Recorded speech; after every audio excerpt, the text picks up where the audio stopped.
जिंदगी में आपको रुलाने वाले लाखों मिल जाएंगे, पर हंसाने वाला मैं अकेला हूँ। कि दोस्तों पहले हम शायरी बनाया करते थे, मतलब हम शायर थे। तो शायरी में हमने एक लड़की को पटाया, फिर उसको अपनी वीडियो में लाया, फिर वो हमारी गर्लफ्रेंड बन गई।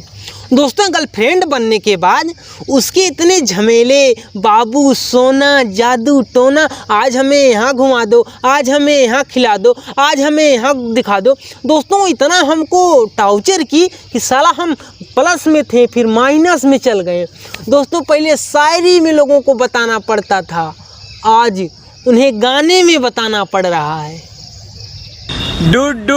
डूबा कर्जे में बनाया फकीर मुझे।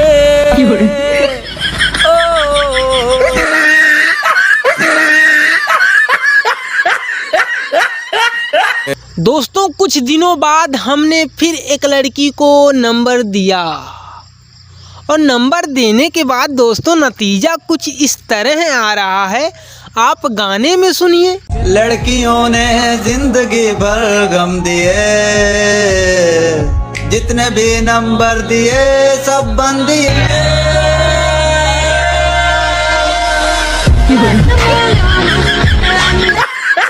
पता नहीं कब सुनने को मिलेगा। कन्या को बुलाइए, जजमान मुहूर्त का समय निकला जा रहा है।